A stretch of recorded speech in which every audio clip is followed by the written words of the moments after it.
Alright, what's going on, guys? Trev back again, here to bring you another video. This one's going to be doing another Q&A video, answer segment type of video leading up to The Walking Dead Season 6. Also showing off my new one-of-a-kind 1/6 scale Morgan figure. It's going to be added to the display shelf. This constitutes part 22.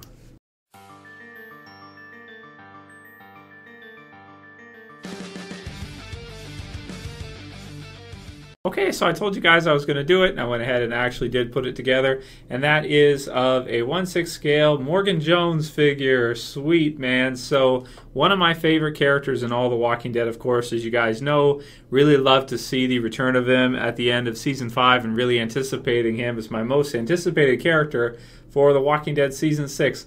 So this is a custom, one-of-a-kind type deal. You can't just buy it straight out. I actually had to buy all the parts from different figures and kind of put it together, kit bash it. And then the body underneath is from a company called World Box that has done a few. They did the Shane. They've done a Merle now, except, well, their Merle's better than mine, but mine's good enough that I figured I'm not going to bother to update it because they're pretty expensive, to be honest with you. But I think it's not too bad. The face on Morgan's not bad. I got to adjust my autofocus here. Let me just see. That way it doesn't bug out on you guys. But yeah, right about there. Not bad. Not bad at all. It's not fantastic, but it's it's also not bad either. Got his staff, which is a little bit thinner than it probably should be, but still pretty cool. The jacket makes it a bit hard to move, but yeah, I got him some gloves and stuff like that so he can do some, zombie killing, all that good stuff. So that's fun. He's got his jacket that he had in the the series. You remember when he takes it off and oh, it's, oh my god, it's super good, oh my god, at the beginning of The Walking Dead Season 5. That was quite a start to a season, man, if you ask me. So that's pretty cool. I think I cut it to about the right height. It's about his height. And I think in the TV series that's about right. So there's that, and then of course with the we got some knee pads, about the best I could find for a cheap price. Pants are okay. I think they're close enough. And then the shoes are not very good right now. I'm trying to get boots, but these ones don't fit perfectly. So anyway, for now I just put it like that, and I'm working on it and going to improve it later. But anyway, I wanted to show him because he's going to go up on the shelf. I'm going to put him right there, right beside Rick. Yeah. So you guys know about all the figures. I've shown them over the years now, and we finally get to add Morgan to the display. Oh man, he's looking good. Okay, so let me know what you guys think about that. I think it's freaking awesome. I know I'm super Walking Dead geeky. I know it's ridiculous. Anyway, you guys already know. That's not news. Everybody knows that already. So, yeah, okay. So let's get into some Q&A questions. Let me know what you guys think about the Morgan figure. I think it turned out pretty good, really cool. Of course, they're releasing like a regular, Morgan Walking Dead figure as well too. But I'm such a dead geek that I gotta have even better than that one. That one doesn't satisfy my urges to have an epic Morgan. So this one does, so I'm happy. So anyway, first question for this Q&A is going to come from Tony Week, and he says, question for Q&A, Trev. Is there any hope for mankind? Okay, so yeah, I mean, I think so. I like the Walking Dead comic book series and kind of the way that it looks like everything is turning out now, which is that the reason why we actually follow Rick, spoiler warning by the way, there is a reason for it. It's not because he's just some random survivor out there like we might see in Fear the Walking Dead. We'll have to see how that turns out. But the reason why we actually do in fact follow Rick is because he's doing great things. Now at the beginning it's hard to see that. Once we get to Alexandria, it seems more like, okay, things are starting to come together, and then they get kind of broken down and then build back up higher, and broken down and build back up higher. But, all the way through the series up until this point, it really feels like they're just surviving. They're just getting by. They're in a state of total scarcity. They have hardly any resources. They have hardly any, any food, any water, and they're constantly in turmoil. They're constantly having to fight to survive. Up until this point in the TV series, basically. In the comic book series, we get to see quite a bit further, years further in the Walking Dead zombie apocalypse storyline, and we can really see Rick and the group, as well as other groups in and around set up a trade system, set up a lot of resource generation and trading those resources back and forth between communities and really start to thrive. So is there hope for mankind? Definitely. Oh, for sure, 100%. If you watch the TV series, though, you might not think so, but once you read the comic book series, you get a more understanding, better idea of just how much potential there actually is and how far along they're actually getting. Because in the comic series, they're actually getting to the point where they're pretty much beating the zombie apocalypse for the most part. I mean, not entirely, but it seems like they've really got a handle on how to deal with zombies, what to do, and to really minimize their risk in terms of the zombies themselves and the zombie apocalypse. And eventually the zombies have to die out too, and our intelligence, if we're still alive, will allow us to carry on forward, and they're all going to starve out slowly, but they will eventually starve out entirely, right? Logically, they would. So there's my answer to you, Tony. Yeah, definitely there is, for sure. Next one's from Bryan Karman, and he says, do you think you can eat walker meat in the Walking Dead universe? No, I don't think so. I mean, it's so dirty and disgusting. It's the same thing as if you, it's not healthy meat though, right? It's not. It's like, it's really unhealthy. And also, too, the bacteria would just be brutal. It's like if you get food poisoning. You know, anyone who's watching this who's ever had food poisoning can tell you that it is not an enjoyable experience. And zombie meat would just be like, oh man, death and decayed meat. Not alive, like death. Like as soon as you eat it, you'll get cancer right away. It's like death. Totally. So no, you can't eat it. I mean, you might be able to get away with a little bit, but it depends. If it's a freshly turned zombie, okay, maybe, but it's just not. Yeah, I don't know. I don't think so. Especially not at this point in the zombie apocalypse with zombies that have been around for a while, that are wandering around and their bodies are decaying and falling apart and stuff. No, I mean, if you ate any of that, you would definitely get poisoned for sure. No question about it. Next one is from Josh Beatty, and he says, Q&A. Since the Season 8 premiere is the 100th episode, I predict that, now this is comic book spoilery, Negan will appear in that episode, and I think he will kill the same characters in the comics. What are your thoughts on this, Trev? P.S. I love your videos. Keep up the good work.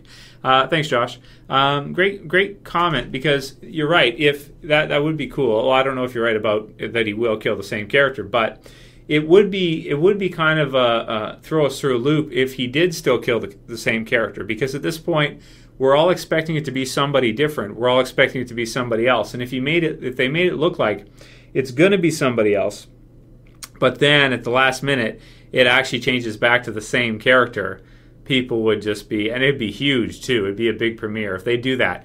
But I've always kind of thought that Negan should be brought in at a finale. Hopefully, well, probably not season 6. We'll see how it goes. I could see it either way, but I'm saying probably not season 6. But if they bring him in, I would think it'd be like a finale, like they did with Michonne. Bring her in right at the end and set it up for the next season. I think that's kind of what they're going to do. But definitely the death part could occur in a premiere, that's for sure. So next one is from Tony Barry, and I'll just answer like a couple more. This one, maybe one more. And he says, how did you discover the Walking Dead comic book and TV series? So I discovered the Walking Dead comic book series first. I heard about it on the web, actually. And because I love zombie stuff, and I used to be really into reading comic books. I even collected comic books, for a while there, and I would read like all Marvel, all DC, most of their lead titles. And I heard about The Walking Dead. I heard it was really good, and I love zombie apocalypse movies and shows and everything. Watching the Night of the Living Dead way back when I was like a kid and growing up, I just thought it was such a cool idea. Like after I watched Night of the Living Dead, the original, like all weekend, I watched it on like a Friday night, like a horror night. It was on TV. It was just like one of those throwback show type things where they show an old movie. And after that, I just thought about it all weekend. I was like, wow, how different it was, and just kind of the concept of what would you do, like what would you do personally. And I think that zombie apocalypse stories really have a good what would you do in this type of circumstance. Apocalypse stories in general do, where you can get your imagination going, like what would I do, in a zombie apocalypse? Would I do this? Because it's like the rules of regular civilization are off.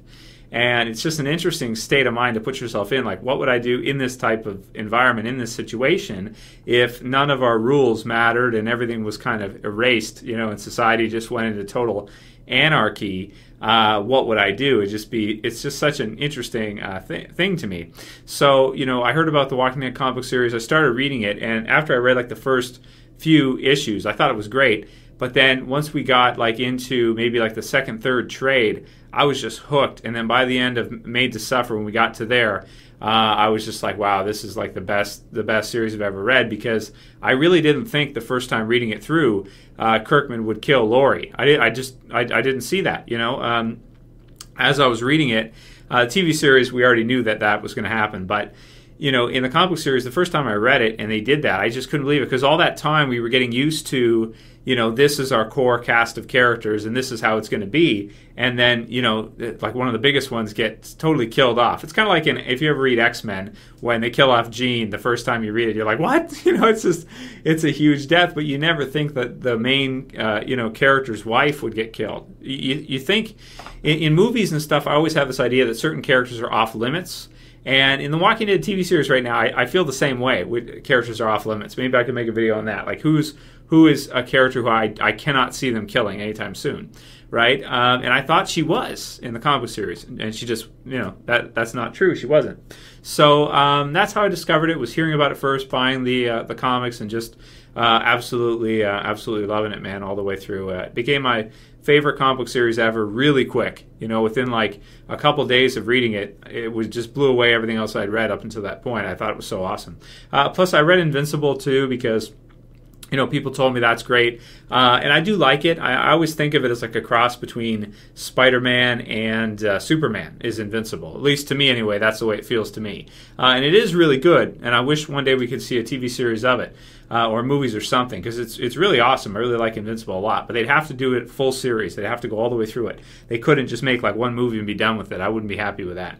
So hopefully maybe one day we'll see Invincible in a TV series. I'd love to if we ever could. That's another Robert Kirkman, one of his original comic book series that was really good, along with Walking Dead. And at that point, I think before a TV series hit, that might have been more popular than Walking Dead, actually. I'm not sure. I'd have to look at the sales. But I think at one time, Invincible was Kirkman's biggest comic book series. Maybe I could be wrong with that, but I think it was in the early days. Anyway, so that's how I got introduced to The Walking Dead. The TV series, as soon as I heard they were doing one, I was like, oh man, I'm all in. I got to check this out. But I never thought it would be as good as it ended up being. I always kind of thought like it won't be as good as the comic book series. They're going to pull punches. They're not going to kill off, and it'll be different. And it is different, but it's done with such high quality, and it's done with such psychology about the characters and development that it's just become my favorite TV series ever very quickly, very, very quickly. So yeah, so that's basically how I got introduced to both of them really at the beginning of the TV series and the comic books. Around the prison story arc, when it was like just starting, I think, like around the prison story arc was when I checked out the comic book series, read it all the way through up to there, and loved it right away. Next one's from Seth Spencer. He says, this is, Trev, this is for Q&A. Do you think Robert Kirkman will ever run out of ideas for the Walking Dead comics? That's a good question, Seth. I'll make this the last one for this Q&A, and then we'll do another one, in a couple days or so. It is a good question. Will he ever run out of a direction or run out of ideas for where he wants to go with it? Well, I think he has a long-term idea probably planned out for maybe the rest of his life for writing. But it is a good point. How long can he write for? Because he does a lot of stuff, man. Like he's writing that. He's on the TV series. He was even on the set for Fear the Walking Dead. Just on all kinds of different stuff. I've heard about him working on other TV shows now that he's getting, like Outcast and stuff. All Thief of Thieves, Invincible, all kinds of stuff he's got going on. Must be really hard to keep up with all the work. But I don't think he'll ever run out of ideas, but I do think eventually, maybe in about 10, 20, 30 years, something like that, I think he may hand it over to somebody else. I do think so. I think eventually he'll tell so much of a story and create The Walking Dead and what it is, and then eventually he'll hand it over to someone else. And they could do like another story, maybe not necessarily Rick, maybe carry on with Carl, maybe do some time skips, or maybe do like Fear the Walking Dead and do a new comic book series with the title The Walking Dead on it, but have it be another group of characters in another location or something, like a different Walking Dead, like give it another tagline, like Fear the Walking Dead, something like that, and do something different with it. I think we will see that eventually, but I think now the Walking Dead comic book series is set in motion like your X-Men, like your Avengers, like your Batman, Superman, all these, meaning in 50 years, there will probably still be comic books with The Walking Dead. but it'll be different. It'll be different authors and stuff like that. That's what I think we're going to see eventually, different characters in that. But yeah, Rick's story is so amazing. I don't know if anything will ever top it. We'll see how Fear the Walking Dead does. Anyway, so yeah, I'll call it here for this this quick little Q&A one to show you guys the figure and stuff. Let me know what you think about that. Let me know what you think about the questions. Write your answers below, for any that you're interested in. And yeah, that's it for this one, guys. Send me the rest of your questions for Q&As through the About tab in the channel. Send me a private message, and also just keep doing what you guys are doing. Send me your video suggestions. Send me what you want to see, and I can oblige. I will continue to produce them for you. Anyway, if you like the video, please thumb it up below. If you want to help support the channel, please share it, please favorite it. And that's it for this one, guys. I'll see you again pretty soon. As always, it's Trev saying peace.